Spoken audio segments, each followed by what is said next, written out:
নমস্কার, অ্যাস্ট্রো উইজডমে সবাইকে স্বাগত। আজকের আলোচ্য বিষয় মীন রাশির জাতকদের জন্য মার্চ মাসের 11 থেকে 20 তারিখ পর্যন্ত সময় কেমন যাবে, তার একটি বিস্তারিত জ্যোতিষীয় বিশ্লেষণ থাকবে এই ভিডিওতে। আমরা আলোচনা করব কর্মক্ষেত্রে, আর্থিক অবস্থা, সম্পর্ক, স্বাস্থ্য ও গ্রহের প্রভাব সম্পর্কে। তো এই 10 দিনে জীবনে কি ধরনের পরিবর্তন আসতে পারে, কোন সুযোগ বা চ্যালেঞ্জ আসতে পারে এবং কিভাবে এই সময়টিকে ইতিবাচকভাবে কাজে লাগানো যায় তার দিক নির্দেশনাও দেওয়া হবে। তো চলুন বিস্তারিত আলোচনা করা যাক। তো প্রথমত আমরা গ্রহগত অবস্থান ও তার গ্রহের প্রভাব নিয়ে কথা বলবো। মার্চের এই 10 দিনে মীন রাশির জাতকদের উপর বেশ কয়েকটি গ্রহের শক্তিশালী প্রভাব থাকবে। যেমন বৃহস্পতি, যা মীন রাশির অধিপতি, তার শুভ অবস্থানে থাকায় জাতকদের ভাগ্য বৃদ্ধির সম্ভাবনা বাড়াবে। কর্মক্ষেত্র ও আর্থিক স্থিতিশীলতার সম্ভাবনা রয়েছে। শুক্র ও চন্দ্রের সংযোগ প্রেম ও সম্পর্কের ক্ষেত্রে ইতিবাচক ফল দেবে। তবে শনি ও রাহুর সংযোগ কিছু বাধা সৃষ্টি করতে পারে। বিশেষ করে সিদ্ধান্ত গ্রহণের ক্ষেত্রে ধৈর্য ধরতে হবে। সূর্যের অবস্থান ব্যক্তিত্বের দৃঢ়তা বাড়াবে, তবে অহংকার থেকে দূরে থাকা জরুরি। এই সময় আত্মবিশ্বাস ও সতর্কতার সঙ্গে চললে ভালো ফল আসবে। এবং যদি কথা বলি আমরা তার কর্ম এবং ক্যারিয়ার জীবন সম্পর্কে, তো দেখুন, কর্মক্ষেত্রে মীন রাশির জাতকদের জন্য এই সময় বেশ গুরুত্বপূর্ণ হতে পারে। কর্মস্থলে নতুন সুযোগ আসার সম্ভাবনা রয়েছে। বিশেষ করে যারা নতুন চাকরি খুঁজছেন তাদের জন্য এটি একটি শুভ সময় হতে পারে। বৃহস্পতি ও শুক্রের প্রভাব উচ্চপদস্থ ব্যক্তিদের থেকে সাহায্য পাওয়ার সুযোগ তৈরি করতে পারে। ব্যবসায়ীদের জন্য এই সময় কিছু নতুন বিনিয়োগের সুযোগ আসতে পারে, তবে বিনিয়োগের আগে ভালোভাবে যাচাই করে নেওয়া দরকার। কর্মক্ষেত্রে কোনো প্রতিযোগিতা বা শত্রুতা দেখা দিতে পারে, তাই সতর্ক থাকা অত্যন্ত জরুরি।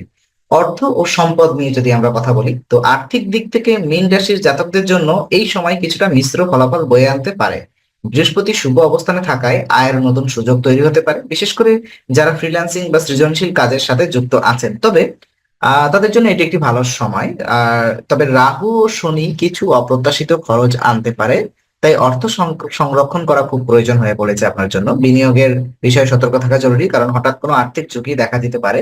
যে কোনো ধরনের ঋণ নেওয়ার আগে ভালোভাবে চিন্তা করা প্রচন্ড উচিত হবে আপনার জন্য। প্রেম এবং সম্পর্ক নিয়ে যদি আমি কথা বলি, তো প্রেম ও সম্পর্কের ক্ষেত্রে এই সময় মীন রাশির জাতকদের জন্য ভালো ফল বয়ে আনতে পারে। শুক্র ও চন্দ্রের প্রভাব প্রেমের ক্ষেত্রে ইতিবাচক পরিবর্তন আনতে পারে। বিশেষ করে যারা সিঙ্গেল তাদের নতুন সম্পর্কের সম্ভাবনা রয়েছে। বিবাহিতদের জন্য এটি ভালো সময়, তবে ছোটখাটো মনোমালিন্য সম্ভাবনা থাকায় ধৈর্য ধরে সমস্যার সমাধান করা উচিত। পরিবার ও ঘনিষ্ঠদের সঙ্গে সুসম্পর্ক বজায় রাখতে হবে, কারণ শনি ও রাহুর প্রভাব সম্পর্কের মধ্যে কিছু ভুল বোঝাবুঝির সৃষ্টি করতে পারে। ধৈর্য ও বিশ্বাস বজায় রাখলে সম্পর্ক আরো মজবুত হবে।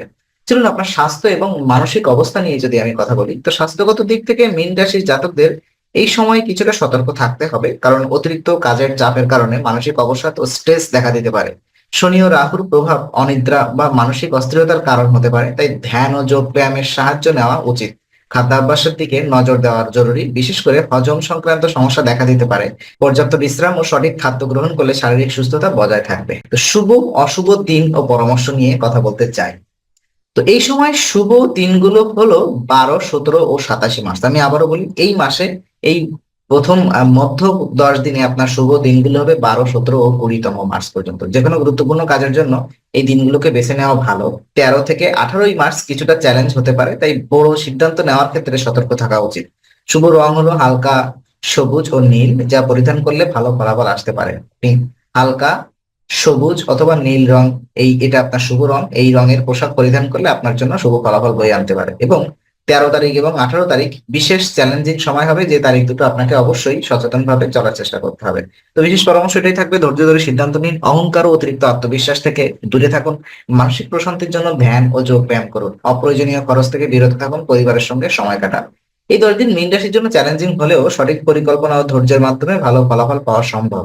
আপনারা এই সময়কে কিভাবে কাজে লাগাচ্ছেন তা আমাদের জানাতে ভুলবেন না। তো আজকের আলোচনা আমরা এখানেই ইতি করছি। আমরা আশা করি এটি আপনার মনে নতুন কিছু আলোর সঞ্চার করেছে। যদি ভিডিওটি আপনাকে ভালো লেগে থাকে তবে লাইক দিতে ভুলবেন না। আপনার মতামত জানাতে কমেন্ট করুন এবং প্রিয়জনদের সঙ্গে শেয়ার করে তাদের জীবনেও আলোর বার্তা পৌঁছে দিন। আর অবশ্যই আমাদের চ্যানেলটি সাবস্ক্রাইব করুন, কারণ এখানে আমরা প্রতি মুহূর্তে নতুন আলো ও জ্ঞানের কথা নিয়ে আসি। আবার দেখা হবে, ততক্ষণ ভালো থাকুন, শান্তিতে থাকুন। নমস্কার।